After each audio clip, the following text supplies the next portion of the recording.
부탁드리겠습니다. 다른 광고 없으시면 우리 오늘 함께 말씀 나누도록 하겠습니다. 누가복음 15장 16절부터 24절까지 말씀입니다. 누가복음 15장 16절부터 24절까지 말씀 우리 한 목소리로 합독하도록 하겠습니다. 누가복음 15장 16절부터 24절까지 말씀입니다. 우리 다 같이 한 목소리로 봉독하겠습니다. 그가 돼지 먹는 쥐염 열매로 배를 채우고자 하되 주는 자가 없는지라. 이에 스스로 돌이켜 이르되 아버지에게는 양식이 풍족한 품꾼이 얼마나 많은가. 나는 여기서 주려 죽는구나. 내가 일어나 아버지께 가서 이르기를 아버지, 내가 하늘과 아버지께 죄를 지었사오니 지금부터는 아버지의 아들이라 일컬음을 감당하지 못하겠나이다. 나를 품꾼의 하나로 보소서 하리라 하고 이에 일어나서 아버지께로 돌아가니라.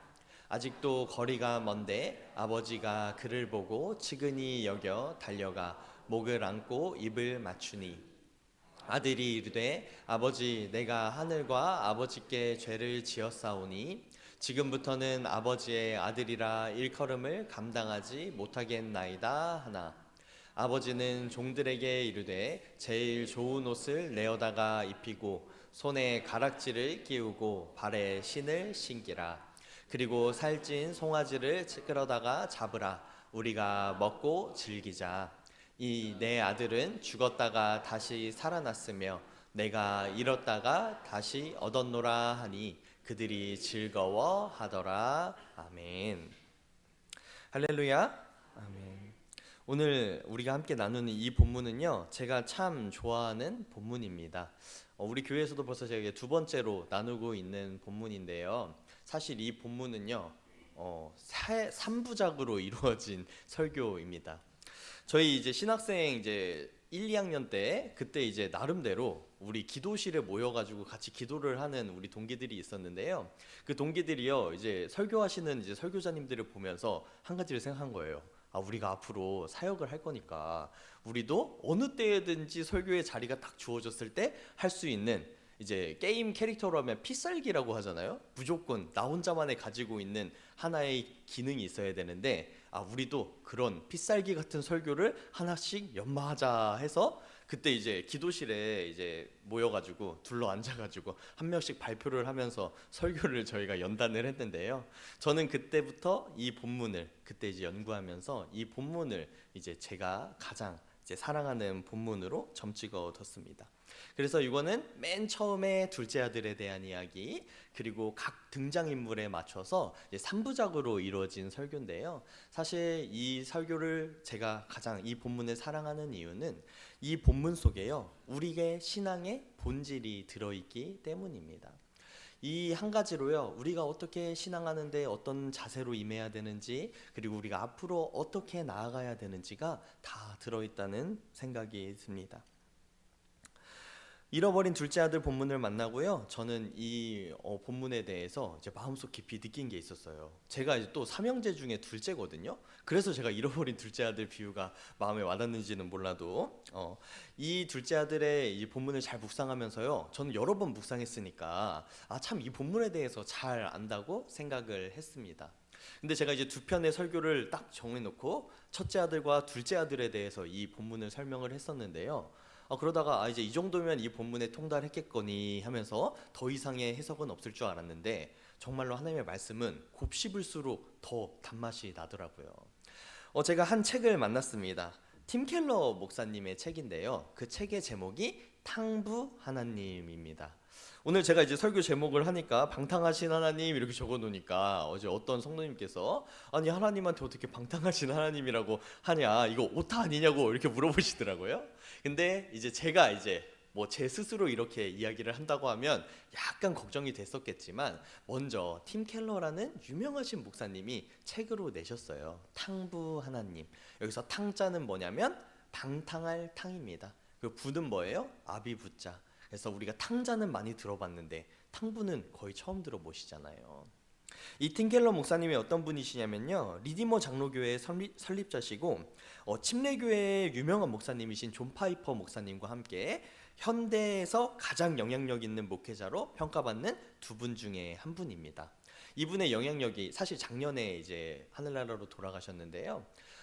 이분의 영향력이 얼마나 하냐면, 이제 서점에 가서 종교 코너의 베스트셀러들을 보면 요즘에는 다 유행이 돼서 그런지 팀 켈러 목사님의 책으로 다 이제 도배가 되어 있습니다. 저는 좀 이제 관심이 많아서 사실 이 책을요 2년 전쯤에, 알기는 더 예전에 알았는데 제가 읽어본 거는 2년 전쯤에 읽어봤습니다. 탕자는 많이 들어봤었는데 탕부라니 이제 저도 좀 이제 거부감이 드는 거예요. 그래서 제가 사전을 찾아봤죠. 방탕하다, 이게 어떤 뜻이냐? 1. 주색 잡기에 빠져 행실이 좋지 못하다. 2. 마음이 들떠 갈피를 잡을 수가 없다. 아니, 주색 잡기라고 하면 이제 술 마시고 이제 여자랑 이제 노는 거, 이런 것들을 표현하는 건데, 하나님은 이제 성별이 없으시기 때문에 이제 여자를 탐하지 않으실 거고, 그리고 사람이 아니시기 때문에 술을 드시지도 않을 텐데 이 방탕하다는 표현이 맞는가? 이 원어는요, 더 prodigal God이라고 해서 낭비하는 하나님이라고 되어 있더라고요. 이것을 이제 한국어로 번역할 때 우리 탕자가 익숙하니까 탕부라고 번역을 했나 봐요.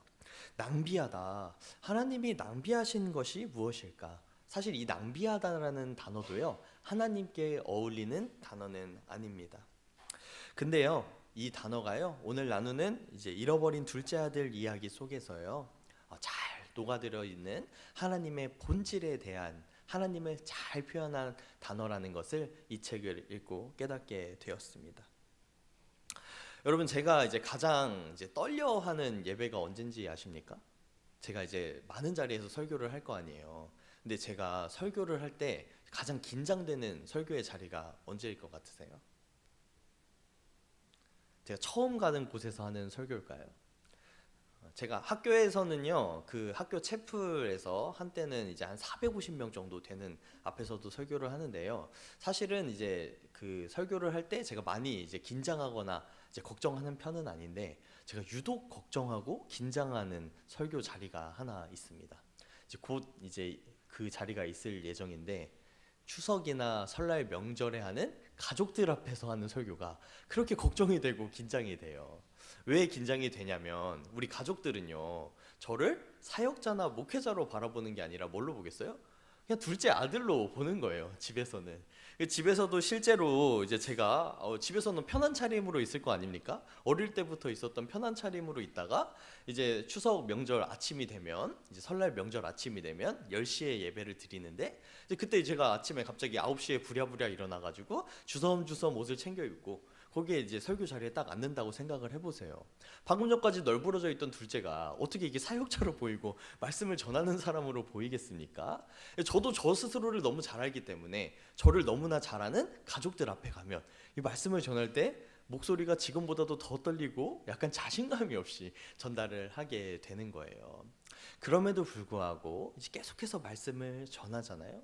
이렇게 어색하고, 사실 우리가 가족들끼리 예배를 드려보신 분들은 알겠지만, 이거를 우리가 굳이 드려야 되나, 우리 마음속에 느껴지는 것도 그렇게 많지도 않은 것 같고 좀 의무적으로 드리는 것 같기도 하고 하면서도 우리가 뭔가 예배를 드려야 된다는 그 마음 때문에 예배를 드리는데요, 혹시나 이 자리에 나오신 여러분들 중에서도 항상 그러신 건 아니겠지만 매주 나오시다 보면 이런 마음을 가지실 때가 있잖아요. 그래서 제가 다 벌거벗겨진 느낌으로 그 자리에 서는 그 설교의 자리가 저에게는 참으로 긴장되는 순간입니다. 그런데요, 때때로는요, 이런 순간을 통해서 설교를 하면서요, 그 가족의 예배에서 설교를 하면서 제가 느끼는 게 있어요. 참 이렇게 벌거벗겨지고 내가 아무것도 할 수 없는, 나 자신을 너무나 잘 아는 것 같은 가족들 앞에서의 설교를 하고 나면요, 참 내 능력이 아니라 내가 무엇을 해서가 아니라 그냥 하나님께서는 이 자리, 나의 있는 모습 그대로를 받아주시는구나 하는 생각을 할 때가 있습니다. 우리가요, 매주 예배를 드리고 제가 계속해서 고백하지만 제가 우리 예배 시간 중에 가장 은혜 받는 시간, 가장 만족하는 시간이 언제냐면 만찬을 떼는 시간이에요. 만찬을 떼는 순서에서 정말 어떻게 보면 어떤 사람들은 어색하다고도 느낄 수도 있고 참 뭔가 이 순간들이 뭔가 부족한 것처럼 은혜와 감동이 그렇게 느껴지지 않을 때도 있지만 우리가 항상 반복해서 떼는 이 떡 그리고 반복해서 마시는 이 잔을 먹을 때 아, 참 주님의 은혜를 느끼면서 내가 묵상하는 이 시간이요 참 은혜의 순간입니다. 오늘 본문에서도요 우리 둘째 아들이요 일상의 평안함을 잃어버리고 어디로 갑니까? 아버지한테 재산을 달라고 딱 얘기를 하고 저 먼 타지로 떠나가죠. 그렇게 있고 나서 타지에 가서 어떤 순간에 맞닥뜨립니까?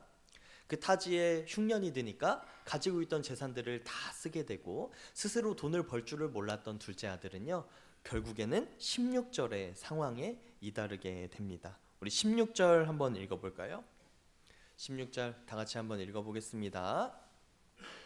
누가복음 15장 16절 다 같이 읽겠습니다. 시작. 그가 돼지 먹는 쥐염 열매로 배를 채우고자 하되 주는 자가 없느니라. 이제는 먹고 싶어도 돼지의 사료를 먹고 싶어도 먹을 게 없는 거예요. 아무도 이 돼지의 사료도 주지 않습니다. 그러니까 둘째 아들은 생각하게 되죠. 아, 좋았던 과거를 떠올리게 됩니다. 아버지의 집에 있던 종들도 이것보다는 잘 사는데 내가 아버지께로 돌아가고 싶다. 아, 우리 아버지의 집에 있는 종들도 먹고 마시는 데는 문제가 없었는데 이제 다시 돌아가야겠다. 그러면서 뭐라고 해요? 내가 아버지께 가서 그래도 둘째 아들은요 조금 염치가 있었어요. 다시 아들로 받아주세요 이게 아니라 아버지께로 돌아가서 뭐라고 하는 거예요? 나를 종으로 받아주세요 이렇게 이야기해야겠다. 이런 자세도요 아주 100% 훌륭한 건 아니지만 안 나갔으면 좋았겠지만 나중에 뉘우치는 이 자세도요 한 50점은 줄만은 합니다. 가서 내가 종살이를 하겠습니다. 다시 아들은 될 수 없으니까. 그러니까 뭐라고 해요? 그래서 나름의 계획을 세우는 거죠. 아, 이제 가면 아버지를 보자마자 굉장히 화를 내실 것 같으니까 보자마자 뭐라고 해야겠다? 가서 이제 내가 종살이를 하겠으니까 한 번만 받아주십시오 하고 넙죽 엎드려야겠다. 이 계획을 세우고 다시 자신의 집으로 돌아갑니다. 근데 돌아갈 때 어떤 일이 벌어져요? 아들이 채 입을 떼기도 전에 아버지가 미리 나와서 아들을 딱 안아주시면서 뭐라고 얘기해요? 너는 내 아들이다. 오늘은 잃어버렸던 아들을 찾는 날이니 너무 기쁘다.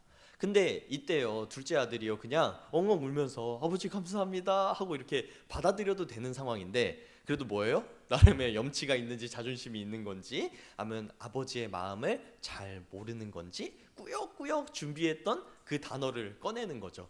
제가 종살이 하러 왔습니다. 아들이 되러 온 게 아닙니다. 저를 받아주세요. 근데 아버지는요 종을 시켜서 새 옷을 가져와서 그렇게 잔치를 열어주는 아주 이 훈훈한 광경입니다. 여러분 우리가 하나님 앞에 어떤 모습으로 나아가야 됩니까? 우리는요 하나님 앞에요 어떤 모습으로 있어야 됩니까? 우리 교회에는요 너무 좋은 모습이 있습니다. 뭐냐면요 여러분들이 꾸준하게 지켜온 이 신앙 생활이요 거의 30년 많게는 40년 오랜 시간 동안 이렇게 지켜온 우리의 신앙 생활 매주 교회에 나오는 거 이건요 다른 사람이 뭘 하지 못하는 믿음의 증거에 가깝습니다. 아니 이거를 뭐 하루 이틀 뭐 1주 2주 1년 2년 하면요 뭐 그러다 말겠지 믿음이 있는 척 했네 할 수 있겠지만 이걸 30년 40년 한다는 것 자체가 우리의 믿음의 증거고 우리가 칭찬받아 마땅할 신앙의 습관이죠.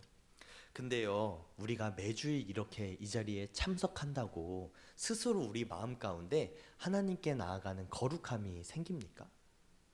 우리가 이 예배에 참석하는 것만으로 우리 마음 가운데 막 하나님을 경외하는 그 경외하는 마음이나 하나님의 은혜에 감사하는 마음이 우리 속에 절로 생기냐고요. 그렇지 않죠. 우리가 이 자리에 나와 있다고 하더라도요 우리 속에 이 감사함을 되새기지 못하면 우리 스스로 예배의 참여자가 되기로 결단하지 않는다면 우리는 결코 그 감사하는 마음, 경외하는 마음을 느낄 수가 없습니다. 그래서 저는 우리 교회 성도님들이 너무 존경스럽지만 한편으로는 그 속을 제가 다 알지 못하기 때문에 그 마음에 어떻게 느끼시는지를 알지 못하기 때문에 염려하는 마음도 있어요. 어떤 염려냐면 여러분들이 참석하시면서 하나님의 은혜에 너무 기쁘지 아니하실까 봐. 여러분들이 참석은 하시지만 하나님으로 인하여서 혹시나 행복한 삶을 살지 못하실까 봐 염려합니다. 우리 그리스도의 교회에 가진 가치가 무엇입니까? 매주 만찬을 떼는 이유가 무엇입니까? 우리가 이것을요 그냥 행위로서 지키기 위해서 하는 것이 아닙니다. 우리가 말씀을 왜 지켜야 됩니까? 그리스도의 교회는 성경에 있는 것을 가르친다고 하는데, 성경에 있는 것을 따른다고 하는데, 왜 우리가 성경에 있는 것을 따라야 됩니까? 하나님의 말씀을 잘 알고 하나님의 말씀을 누리기 위해서잖아요. 우리가 잘 알고 잘 누리기 위해서 해왔던 것들이요 그냥 습관이 된다면 우리에게는 아무런 의미 없는 행위가 돼버릴지도 모릅니다.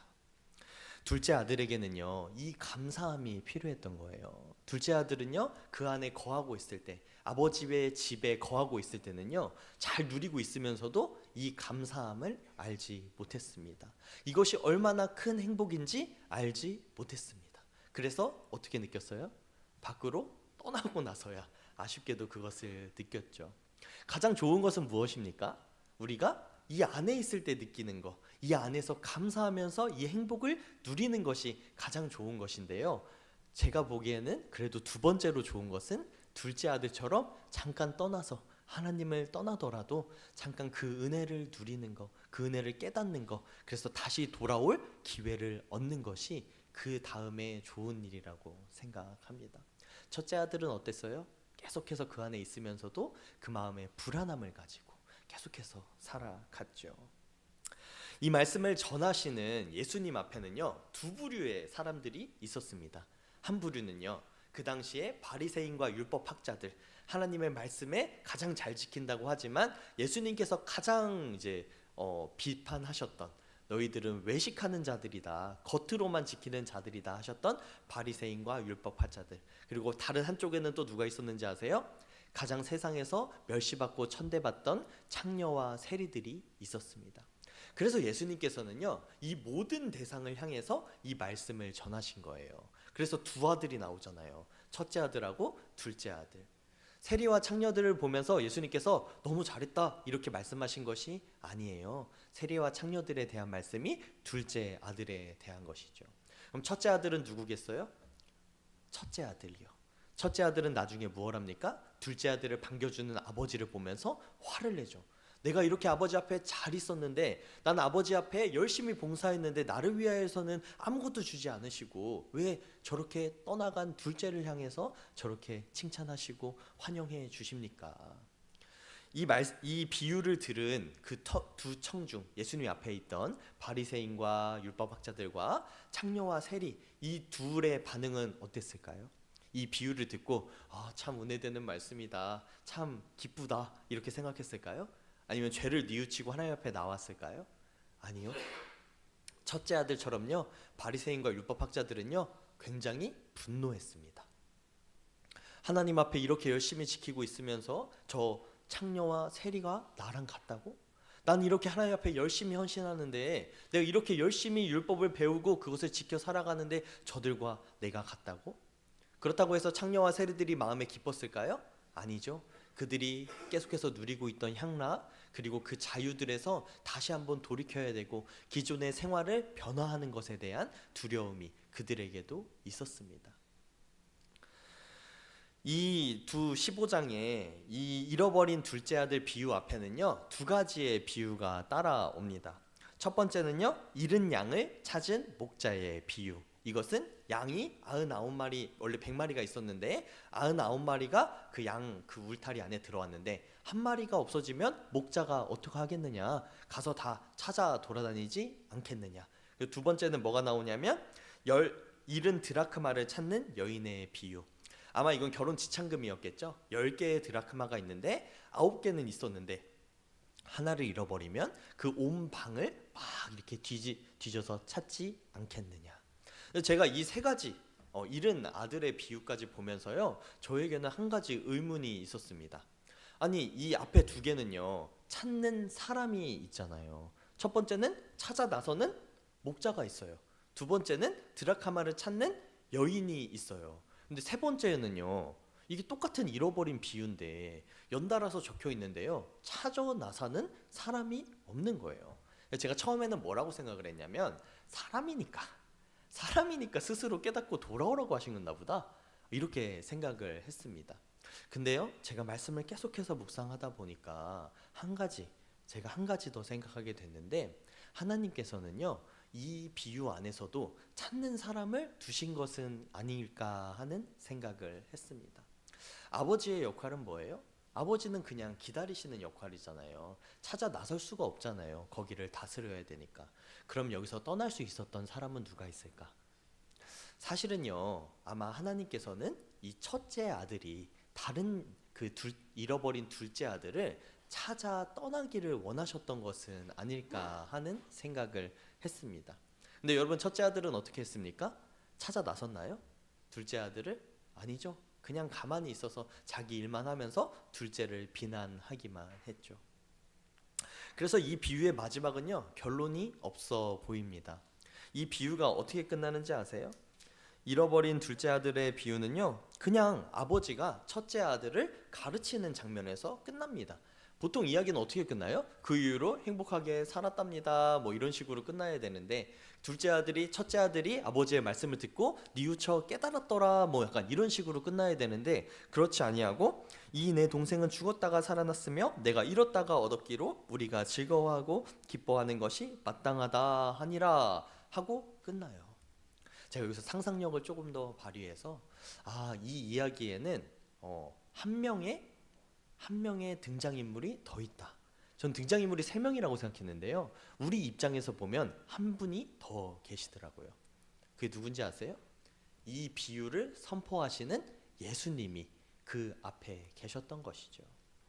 예수님께서는요, 제 역할을 하지 않은 첫째 아들을 대신해서요, 아버지를 대신해서 이 땅에 오셨고요. 그리고 아버지를 대신해서 우리들을 찾아서 십자가에 못 박혀 죽으셨습니다. 아마도 이 이야기의 끝은 예수님의 십자가의 사건, 그리고 구원의 은혜를 누리는 우리의 이야기로 마무리가 되는 것이겠죠. 예전에 이스라엘에서는요, 이스라엘에서 뭐 지금도 그렇겠지만요, 아버지가 이제 보통 유산은 언제 상속이 되나요? 네. 사람이 죽었을 때, 이제 아버지가 돌아가시면 그때 상속이 되잖아요. 근데 미리 그 재산을 달라고 한 것은 어떤 의미가 있냐면, 그것은 아버지와 연을 끊겠습니다. 이제 아버지와 저는 남입니다. 심지어 이제 아버지를 약간 일종의 폐륜처럼 여기는 그런 관습이 있었다고 합니다. 어떤 학자들은 이야기하기를. 재산을 줄 때는요, 이제 나는 남이고 이제 당신과는 보지 않겠습니다, 죽은 사람 취급하겠다라는 그런 의미가 있는데요, 그래서요, 다시 그렇게 떠나버린 사람이 마을로 돌아오면 그 당시에 괘씸한 마음을 가지고 다른 사람이 해코지해도 되는, 심지어는 돌을 던져도 되는 그런 일이 있었다고 합니다. 그래서요, 여기 본문에 보면 아버지가 어떻게 해요? 아직 오기가 먼데 먼저 달려나갔다, 이렇게 표현을 하죠. 그러고 나서 가장 먼저 하는 일이 뭡니까? 그 아들의 지위를 회복시켜 주는 거죠. 이게 뭐예요? 종이었으면 계속해서 돌을 맞아도 되는 상황이에요. 비난을 당해도 되는 상황인데요, 아버지가 먼저 나가서 아들의 지위를 회복시켜 주는 것은 그 아들을 보호하기 위함이었다는 거죠. 우리는 이 순간을 보면요, 그냥 절묘하게 타이밍에 맞았겠거니 생각할 수 있겠지만, 이걸 만약에 현실에 있는 일이라고 생각해 보세요. 둘째 아들이요, 재산이 엄청 많았다고 하는데 그걸 탕진하는데 뭐 1, 2년이었겠습니까? 몇 년이 되었는지 적혀 있진 않지만 길게는 10년이 됐을 수도 있고 15년이 됐을 수도 있는 긴 시간 동안에요, 그 아버지는요, 계속해서 그 에너지를 낭비하면서 고급 인력이 계속해서 아들이 오는 것을 오나 안 오나 지켜보고 있었다는 이야기가 되는 거죠.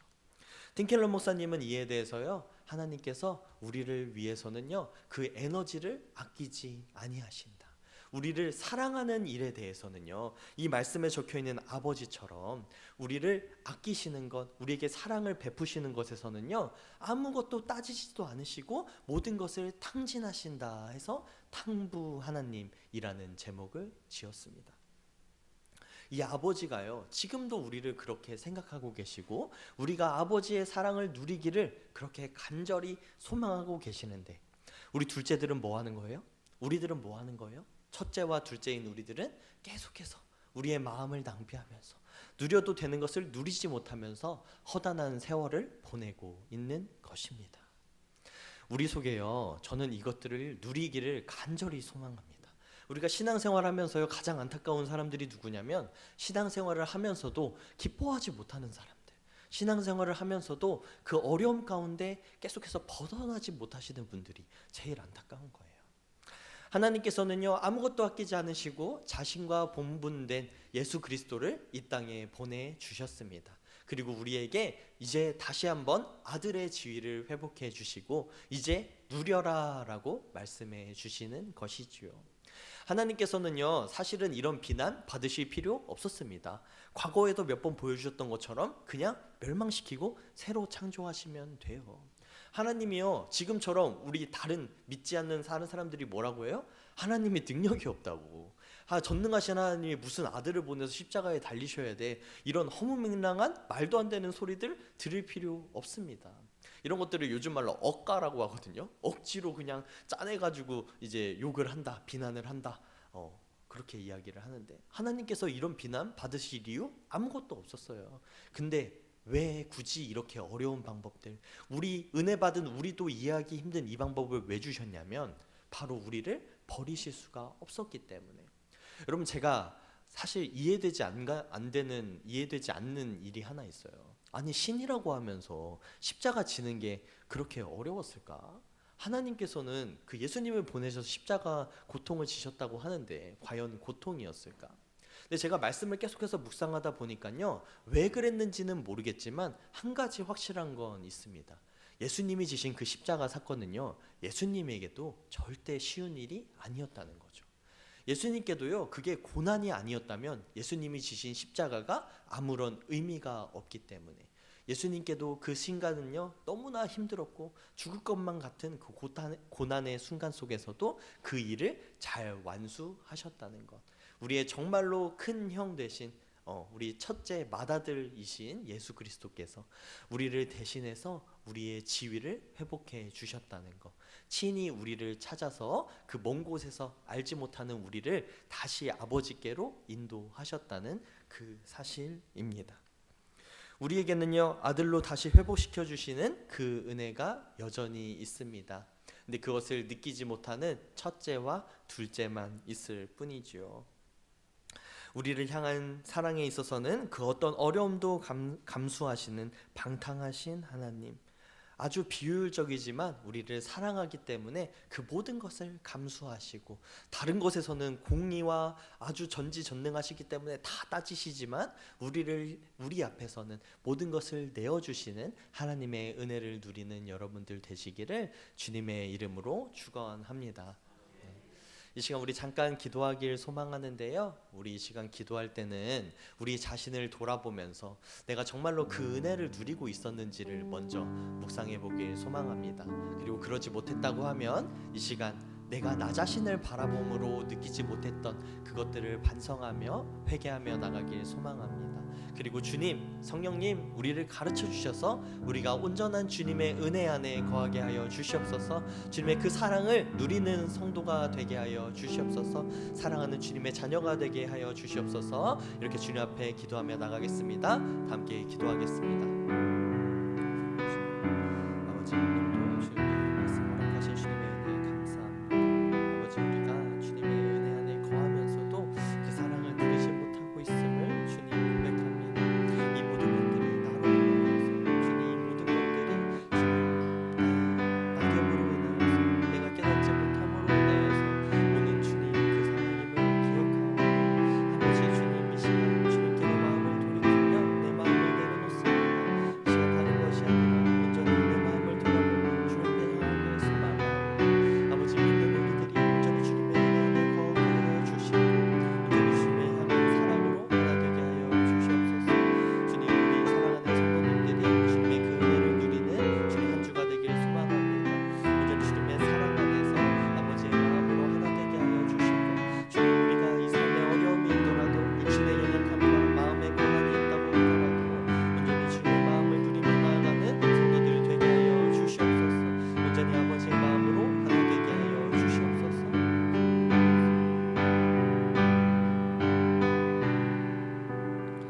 사랑의 주님, 우리에게 은혜 주심을 감사합니다. 이 시간 우리가 다시 한번 말씀으로 우리의 마음을 돌이켜 주님, 나의 나됨을 주장하지 아니하고 온전히 나의 주인이신 주님을 바라보며 나의 아버지 되시는 주님을 따라 섬기길 소망합니다. 이 시간 마음을 돌이켜 주님 앞에 나아가오니 성령님, 우리의 마음을 주장하여 주시고 시도 때도 없이 주님, 우리의 마음은 나 스스로 나의 것을, 나의 유익을 위하여 나아가지만 나의 참 행복을 바라시는 주님을 의지할 수 있도록 한 주간의 삶 가운데도 인도하여 주시옵소서. 오늘 감사드리며 사랑이 많으신 예수 그리스도의 이름으로 기도했습니다. 아멘. 모두 자리에서 일어나